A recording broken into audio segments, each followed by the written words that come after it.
Major support for Out to Lunch is provided by the law firm of Jones Walker, established in 1937 with over 375 attorneys in offices throughout the U.S., providing a comprehensive range of services to a local, national, and international client base. JonesWalker.com.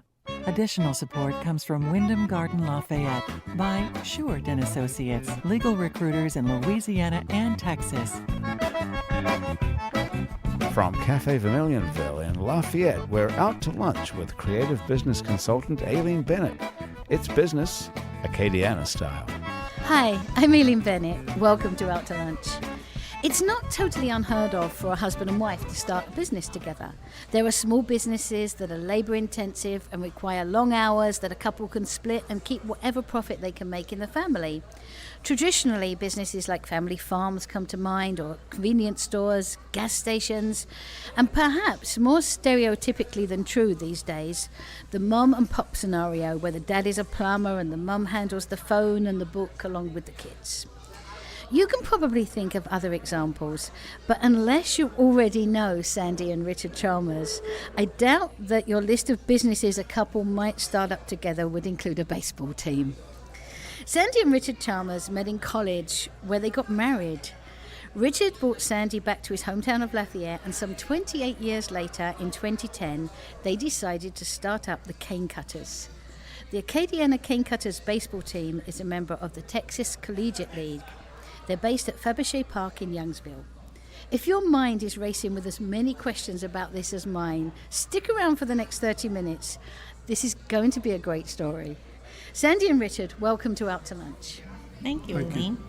I want to hear the whole story, from how you met to who started the first conversation about starting a baseball team together, but this is a show about business. So let's start with a look at the business side of the Cane Cutters. This is not a major league baseball team where you're paying the players millions of dollars. This is a league made up of college students who don't get paid at all. But it's not strictly college ball, it's a step up from that, and it's not technically the minor leagues, although it seems pretty close. There are no extravagant broadcast deals to bring in gigantic amounts of money for the team owners like we see in professional sports, but you have a long list of sponsors that include Coca-Cola, Coushatta Casino, LUS Fiber, the Louisiana Lottery, and many more. Are you running a for-profit entertainment company that puts on baseball games for the general public? Is it an educational, non-profit sports institution?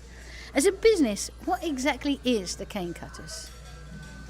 The Cane Cutters it's an opportunity for kids to further develop their skills, and most of them have a dream of playing professional baseball. So you can do that. You're allowed to do this while you're currently in college. You have to have been on a college roster for a year and have a year of remaining eligibility to be eligible to play with the Cane Cutters.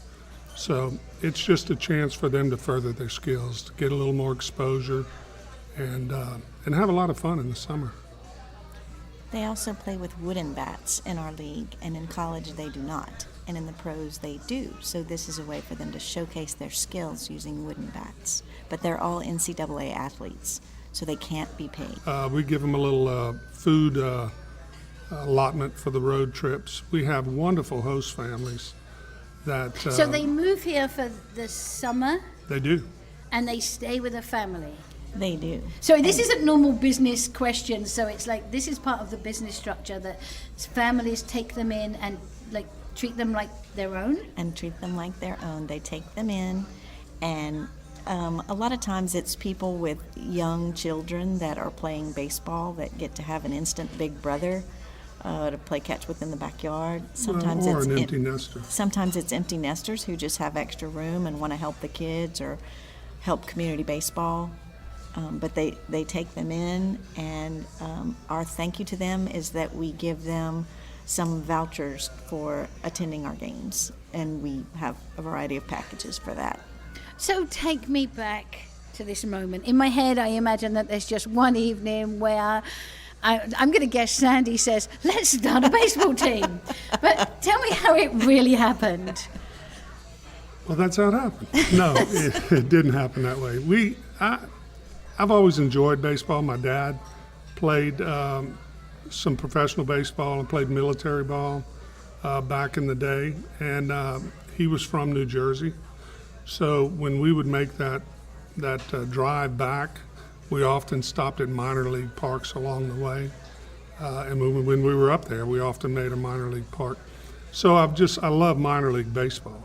And it's just not real practical. There aren't any leagues down in the South. Why are there not leagues in the South? Well, temperature for one, it's just commitment. Big cities have built parks and things that they're able to occupy. It's just, there just aren't any. There's a few independent teams down here, but that's about it.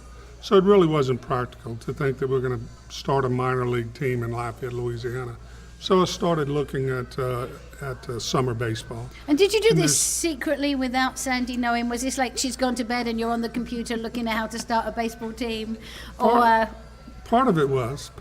Then she busted me because I had to make some road trips to go see teams play because I wanted to see what their parks looked like and how they function and Sandi, how they operated. Did you think this was just something he kind of dreamt about, or did you suspect it would become a reality? He had been wanting to own a team for some time, so did you know when you married him that this was a likely thing? Or? No, I can safely say that I didn't. Obviously, this was a decision of the heart, so I imagine it like the movie Field of Dreams. We'll just build it and they will come. Or was it actually a very sound business decision that you looked into the numbers? Oh, I will say it's not necessarily the most sound business decision. I'll be honest with you about that. I will tell you the business plan was written when we were on vacation in Florida in a condo in Destin. Oh. That's what Richard did while I went out to the beach. And you knew he was doing this? Oh, yes. Well, she said I couldn't do it until I did a full plan. So I was stuck. We are both accountants, you know. Yes. That's why I presumed it was an astute business decision. I didn't say astute. Business decision, not all business decisions are good financial business decisions, but it's been a lot of fun. But she does know and did know that I've always been very involved in youth recreation. That's kind of been my deal. And here in town and around, and my father was also involved in youth recreation. So it kind of evolved from that. I coached Little League and Pony League age group kids forever, and so I just thought it would be a good thing to do, and it'd be a good thing for Lafayette to have. How do you go about marketing a baseball team?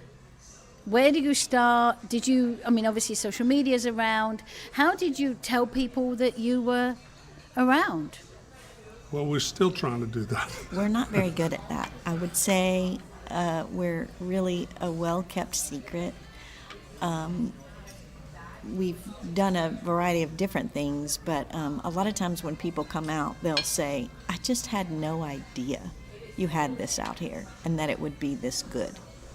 And many times people will come out and say, I'm surprised how pleasant it is because people think it's going to be hot. But our games start at 7 and it's at Fabacher Field. We have fans in the stands, circulating fans to keep these spectator fans comfortable.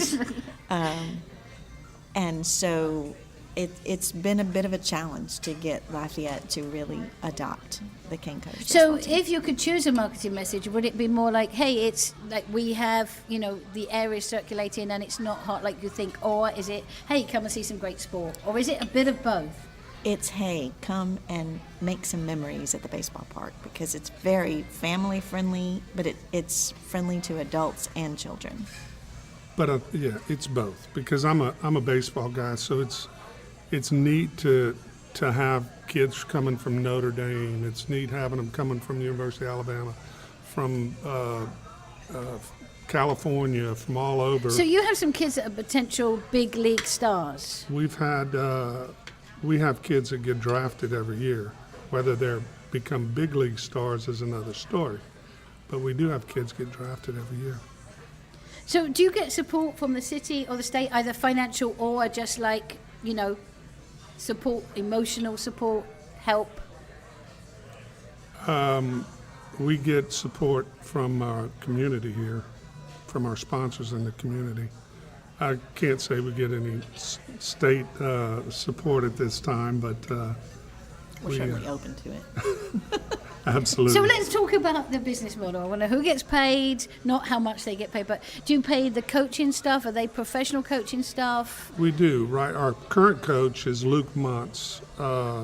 Luke is a local guy, went to Acadiana High School, played, signed at UL, but ended up playing at Hill College, junior college, and then signed professionally out of Hill and was in professional baseball for 13 years.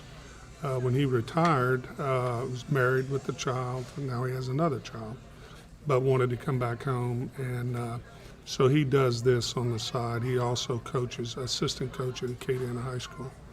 But it's been nice to have him. Our first coach was Lonnie Landry, a local guy that played professional baseball as well. So in general business, which we normally talk about, a lot of sporting metaphors are used during business. Do you use business metaphors during sports events, or what advice would you give to people? You know, are there sporting metaphors that hold true in business? Are there?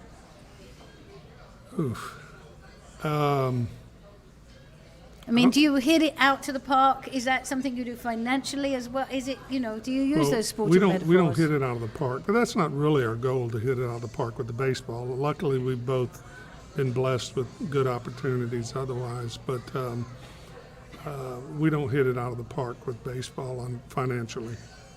Is is that the plan? Are you just building something slowly? I think the plan is to have something good for the community and a good opportunity for the kids. To have them, honestly, we probably have 400 to 500 kids that would love to play for us each year, and you just narrow it down. And how many in a team? There's 30 at Wow. one point. So with the pitching, you probably have a total of 40 kids that you have during the summer. That come and go. Some of the pitchers have They'll inning throw for a limits, while. and then their coaches want them to stop, and so they'll switch out. We'll get other pitchers to come later. So imagine that someone shows up at the baseball ground. Is that what it's called? Baseball field. Baseball field. I'm showing my ignorance here badly. A kid shows up and he is 16 years old and he says, "I want to own a baseball team." What do you tell him? Or her? Well, I haven't had that happen yet, but He says, "I want to own a baseball team." Yeah. if he's wanting to own a baseball team, I would first talk educationally. This is what happens. So we actually utilize a bunch of college interns out there. Our college interns come to us. Many of them are sports management, meaning that they wish to have a career in sports. Yes. And so we try to get about 15 to 20 college interns every summer, and they get to come and see what it takes to put on the production of a baseball team. There's a lot more than just what's happening on the field. And we run our team like a minor league team, so that between innings we have little on-field games where it might be kids doing little somersault or races with the mascot or something. It might be adults doing dizzy bat races or hula hoop contests or something. Sorry, I'm excited now. You have a mascot? We have a mascot. And he is called? The cane cutter, Eddie the Eddie the cane cane cutter. cutter. Eddie the Cane Cutter. And is he an animal or a person? He's a person that's like a A big muscle big man that's muscle been man, working in the field. farmer guy with a scythe, kind of, but he doesn't carry the scythe at the games. But in the logo, he's got a. Sorry, I went completely off. I hear mascot and I'm always interested. There you go. And so it takes a lot of coordination and effort to pull our games I together. mean, it's an A lot of- event company as well as a sports Exactly. company. Because a lot of times we have themes. Like this past year, we had a superhero night, and Buffalo Wild Wings sponsored that for us, and we were able to let all the first responders come for free and bring their families for free. I'm swooning here. And then we try to make it as superhero themed as we can, so we encourage children to dress like superheroes, and we have superhero kind of games on the field, and that sort of thing. We had a strikeout cancer night to benefit St. Jude this year. You're listening to Out to Lunch. I'm Aileen Bennett. I'm talking with Sandi and Richard Chalmers. They're a couple who, after they raised a family, decided to start a rather unique family business. Sandi and Richard founded and run the local Texas Collegiate League baseball team, the Acadiana Cane Cutters. So is one of you more the business side and one of you more the sports side, or do you just play to your strengths? And if so, what are they? Well, I think it's definitely I'm more on the sports side and she's more on the business side. I think that's pretty obvious. But she has to slap me every once in a while, make sure I pay more attention to the business side, I guess. But I'm definitely on the sports side. So let's look at your husband and wife that started a business together.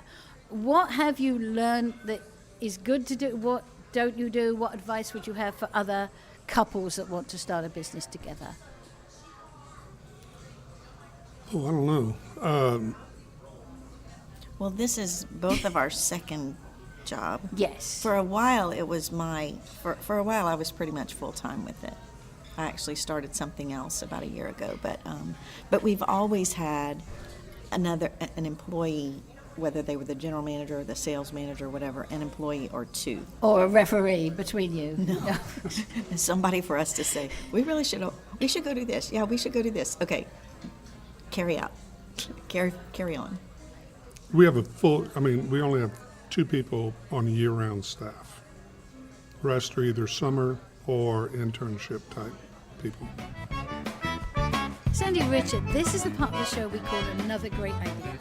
Maybe you've got a friend like this, someone who's always got that great idea for you. They tell you about this job you should apply for, or that guy you should have a cup of coffee with, or a great investment opportunity you should jump on now. You can take advice like this and it turns out to be a disaster. You can dismiss this advice and miss out on something that might have turned out really great. Or you can take your friend's advice and it turns out to be the best thing that's ever happened to you. Do you have an example in your life or career of a friend who had that great idea for you? Did you take their advice? How did it turn out? So a lot of times I am the one that likes to hand out the good idea and the good advice, and I've given some friends such advice. However, I would say that most recently, Richard's sister was going to have an oil and gas investment partnership, and we were going to invest with her. And then she invited me. She said, well, why don't you be my partner? And I said, let me think about that. And I thought about it for a couple of days and decided it would be perfect for me. And that's what I'm doing now. So I'm full-time with that, and it's been a great idea. Oh, it's all family. But that's my other business. Richard has his Yeah, own Richard, what's your business. other business? I'm in the oil and gas consulting business. We've been since I got out of college, and then I worked for my father had that type of business. It sold out. I didn't necessarily care the people he sold it to, so started over in 1990. Okay, I have questions. How has running a baseball team changed the way you do business in the oil and gas world? Or has it? Oh, I don't think it has. I mean, So what I have don't you think taken? baseball has impacted it. The last 3 years of the economy has impacted it. So what lessons have you taken from the oil and gas field into running the baseball team? I don't know that I can make that cross. You asked a while ago about what people have given you advice, and I didn't answer. Sandi did, but the real advice I got all along was from my father, and it's about being honest in how you treat people, and it's more about that than a specific idea. So I don't think there's really any difference on those two. A business, they're not all the same, but still business is business, and it's how you act within that business. So that's kind of the advice. It wasn't about starting a particular thing or doing a particular thing. It's about those core values and that Yeah, they carry I over think into so. everything you do. And you got to be willing to work and do. There's nothing that you're going to ask other people to do that you're not willing to do. So. Sandi, how do your two businesses affect each other? Do you switch off between one or the other, or do you take lessons from one into the? I know you come from the banking world as well, so how does being an accountant affect the way you think in this business? Well, it's always about the bottom line. Ultimately, you want your business to be successful, and so we try to stay focused on that. I would say that the experience that I got in baseball was having to learn to sell and to go get sponsors, because that wasn't really my role in banking, though it was always a part of banking, but it wasn't my primary role. But in the baseball team, it's primary for everybody, and we tell that to the kids that come and think they want to have a career in sports. If you want a career in sports, you must learn to sell. There might be other things that you can do, but the people that are going to be successful at the beginning are the ones that can sell and bring people to the park or bring sponsors or that sort of thing. And so I would say that selling experience has carried over into my new business And do as you well. find yourself with these, young men that are playing baseball, do you find yourself giving them business advice like that and teaching them little ways to sell and trying to enhance their life that way as well as the baseball? Yes, I would say that we're never She just can't help it. Richard just shot her a look that said, you just can't help yourself. We're never at a shortage of advice to give these kids, and that's the thing. We have the baseball players, and we give them. We always have some that live with us. We put them up with host families, but I have had as many as 4 live with me all summer long, in addition to my 2 So boys. is that a fight? Is a baseball player like, oh no, I want to live with them because I learn business, or how do they choose? How do you choose which baseball player goes to which family? She goes through a very detailed process here. I'm a matchmaker. I make them fill out a questionnaire, and I ask them all kinds of questions about their hobbies and what they like to eat, and if they stay up all night or get up early, and if they're allergic to dogs or cats. And then I know our host families, or find out about our host families, get them to do a questionnaire. Do you have a spreadsheet for this? No, I don't have a spreadsheet. But A mental one for sure. I do have a big Post-it thing on the wall that I move them around. Because really, kind of, they're your employees as well. So it's kind of that getting to know the right people for. If you think of your baseball team as a company, it's getting to know the right fit and the right personalities for your company that you're running. Exactly, and I even make them rank themselves on a messy scale, because some of my host families tolerate messiness better than others. And so if they tell me they're a 5, I give them a 1 to 10. If they tell me they're a 5, that means they're a 10. They have to go to a house that can tolerate a messy kid. That's something most employees don't ever think about, but maybe they should learn from you and ask those kind of questions in interviews. Yes. She's a matchmaker. And I also, among my interns, I always get a couple of accounting interns, and I have I teach them our accounting software, QuickBooks, which is a very popular software, and that helps them as they move on into their accounting. And they don't want to be in sports. They want to learn accounting. I was about to ask that. Say you have someone coming to work with you. Would you prefer someone that had that kind of left brain accounting background, or someone who understood sport? Which, if you could only have one or the other, which would you choose? Understanding sports isn't really it's the business part and the selling and the creation of entertainment that is more important from the internships. So last year we had 28 home games, and we tried to have as many different themes as we can. We can't have 28, but as many different themes as we can, so that it's not the same old when you come out. It's always something different. We have Star Wars night, and those 501st Legion people that dress in full Star Wars regalia come out. So are you running an entertainment company before Yes. a sports company? The answer is yes. Yes. It's primarily an entertainment company. Absolutely. Yes. That's very, very interesting. And what would you tell people, either potential sponsors or people that just didn't know this existed? What's your one sentence you say about the cane cutters? Come out. Come out and create memories. It's not just about baseball. If you're a baseball aficionado, it's very high quality baseball.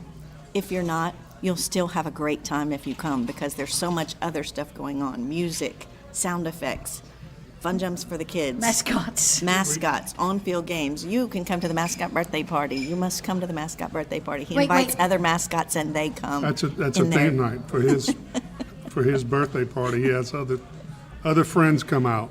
Mascots have mascot friends. That's right. Yeah. I watched a documentary on mascots once and I'm kind of obsessed.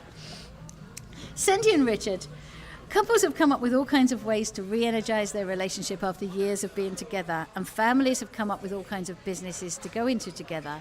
Starting up a semi-professional sports franchise together after a quarter of a century of marriage has got to be one of the most creative, inventive, and challenging ideas anyone has ever come up with. But it's working for you guys. Congratulations on your successes today. Thank you for the good work you're doing for our young, talented ball players and for the community at large. And thank you both for taking the time to join me today on Out to Lunch. Thank you Thanks so for much having for us. My guests on Out to Lunch today have been Sandi and Richard Chalmers, co-owners of the Acadiana Cane Cutters baseball team. You can find out more about the Cane Cutters by following the links on our website, krvs.org and itsacadiana.com. Today's show is recorded live over lunch at Cafe Vermilionville in Lafayette.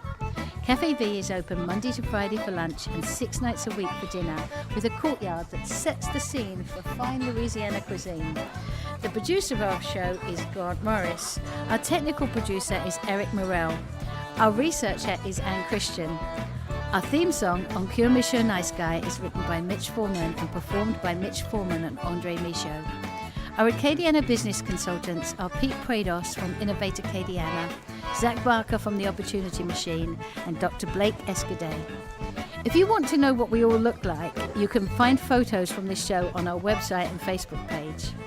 You can get this show and past shows as a podcast wherever you get your podcasts. You can keep up with us on all kinds of social media by going to our websites, itsacadiana.com and krvs.org. Out to Lunch is a production of INO Broadcasting for itsacadiana.com and KRVS 88.7 FM. I'm Aileen Bennett. Thanks for joining me. I look forward to meeting you all again next week around the table here at Cafe Vermilionville for more business, Acadiana style, on Out to Lunch. Major support for Out to Lunch is provided by the law firm of Jones Walker, established in 1937 with over 375 attorneys in offices throughout the U.S., providing a comprehensive range of services to a local, national, and international client base. JonesWalker.com. Additional support comes from Shewart & Associates, legal recruiters in Louisiana and Texas, from Wyndham Garden Lafayette, located off Pinhook, near Carly's Saloon. Wyndham Garden Lafayette is a pet and family-friendly hotel with reception space for large and intimate events, free parking, free Wi-Fi, and a free shuttle within 3 miles that includes the airport and downtown restaurants.